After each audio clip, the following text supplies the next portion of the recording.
This is a story about golfing. And, I know there's a lot of people who love golf, and there's on the internet, there's a lot of advice about golfing and how to golf and golfing equipment. But this is really not a story for people who love golf. I'm dedicating this story to people who hate golf. And I have only golfed, I guess you would say golfed. I've only golfed one time. So I'm pretty ignorant about golf. So I hope you will forgive me if I say the wrong words. Um, this happened when I was a teenager, and I was up in Minnesota with my cousins, and there were cousins there from Texas and Missouri, and I was there. I was from Iowa, and there were cousins from Minnesota. They lived up there in Minnesota, so there's a big pack of us cousins. And my uncle, he's a good guy. He's a good guy, but we didn't always see eye to eye. And he was like a school principal, I think, or a vice principal, something like that. And he was a disciplinarian. People got in trouble, they would be sent to my uncle, and he was that kind of guy. He was a man's man. And I kind of got the feeling the moment I got up there that he would like to discipline me. That if and he actually told my mom, I had this kind of long hair. Well, I mean, it wasn't super long, but it was kind of long. And it's hippie days. And he told my mom that he would expel me from his school if I showed up with hair as long as that. And my mom hated my hair, so she was very glad to hear her brother make a statement like that. And as usual, things didn't really go that well for me. I mean, fishing. They loved fishing and baseball. I don't give a damn about baseball, but they all love baseball. So uh, you know that was kind of a gulf between me and them on the baseball and fishing. They loved fishing, and I hated fishing. I hated being stuck in a little boat with like my dad and my uncles, and you can't get out. You're just stuck there, for hours at a time. And I didn't like fishing. The last thing I wanted to do was like catch a fish. And the kind of fish that they like is like it's called northern pike. And I don't know if you've ever seen these things. They're big, and their mouths are just full of really sharp teeth. And there's no way did I want to catch one of those things and get those teeth like close to me. So if the line broke or something, I was always really, really glad that would happen. Well, well, my uncle and my mom, they kind of got together, and my mom comes to me and she says to me, I guess they're so disturbed. Just having me walk around in the town with my long hair is disturbing to my uncle. It's like I'm going to be a bad influence on the other teenagers in that town. Maybe they'll start growing long hair just because I'm walking around with my long hair. So my mom comes to me and she says, if I'll go to the barber and get my hair cut, it doesn't have to be that much, just a little bit of a trim, she'll pay me $50. And this is shocking to me. I think now that my uncle actually maybe gave my mom the $50 because my mom, she didn't have a lot of money, and that's more money than it's hard for me to believe that my mom would have ever come up with $50 just so I could get a haircut. So I go to the barber. All my cousins come along, and I sit down there and I tell the guy, just a little bit of trimming, a little bit around the edges, here and there. And he says, yeah, sure, I can do that, no problem. And my cousins are all sitting there in the chairs, and he takes off my glasses. That's the very first thing he does is he takes off my glasses and rendering me blind. I can't see anything now without my glasses, and I couldn't see anything then. And he turns me away from the mirror, and he just starts cutting away. And my cousins are just making these horrible remarks that I'm going to be bald, and they're just teasing me, and that's okay. I mean, I teased them too. We had that kind of relationship in my family, a lot of teasing going on at all times.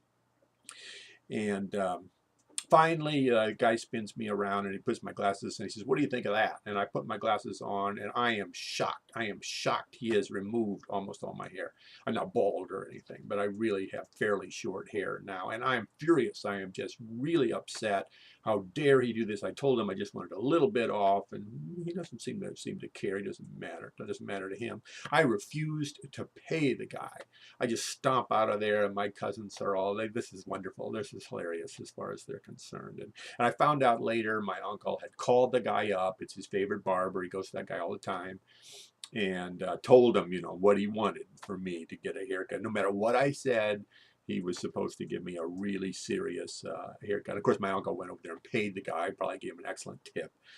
And so my time there up there was not going really well. I think maybe to sort of maybe calm me down, make me feel a little bit better. My cousins took me golfing.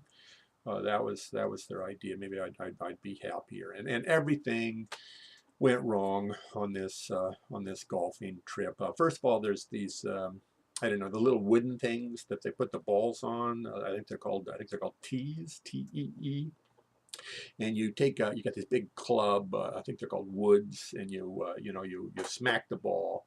And I would break the tee. I would break the tee. And my cousins would tell me, "Oh my God, those are valuable tees. Those are really special tees. Those are Uncle George, he loves those. Those are like $1 a piece. Those, and oh man, I'd break 2 or 3 or 4 of them just in one place, trying to get the damn ball, And I mean, I'd swing and miss, or the ball would, go 2 feet, and then I'd break it anyway. I'd break that tee every time. So finally, I wouldn't even use a tee. I would just put the ball down there and, smack it. And it seemed like that worked a little bit better. But then the other bad thing that happened, if I really got a hold of the ball, if I really hit the ball hard, it would just go flying off, and I would lose it. I could not find the ball. I mean, they would go off into the woods or, something. I don't know, hot, tall grass, and I would not find the ball. And my cousins told me, "Oh man, those are really expensive balls. Those balls are like $5 a piece. Those are really valuable. I can't believe you can't find that ball. Boy, when Uncle George finds out, you were going to be one dead cousin, So finally, we get to a hole. And I guess, what do you call it, where the tee off or something. Anyway, it's where you start. And it's on a hill. And on the bottom of the hill is like a pond. And the idea is that you should hit your ball over the pond and then to the green. And I just look at that thing and I think, I could lose 50 balls. I've already lost, like, I don't know, 3 or 4 balls, and I could just lose all the remaining balls that we have. I could lose in that pond. So there's no way I'm even going to try to, get it over. So what I think I'll do is I'll kind of dogleg around it. It'll take more times, but what do I care? So I'll just hit it more times, and we'll go all the way, like I'll take like a U-turn around this pond, and that way I won't lose any more balls. It's like a duck pond, and there's like weeds and reeds, I think, are growing out of it. There's ducks swimming around. So I hit it, and man, I hit that ball really hard. I mean, I really got a hold of it, but it didn't go like that. It just went like an arrow, and it came a lot closer to the pond than I meant it to. And I thought, oh shit, I think I got it. I probably got in that pond. And it was like right at the edge of the pond. Ducks flew away, when it landed. And so I go down there, and I'm looking for it, and I finally find it. There's a dead duck. There's my ball laying right beside this dead duck, and I have killed a duck. And only one of my cousins is with me at that point, and he explains to me that's Gary, that's an endangered species. That's probably worth $1,000. That's a felony.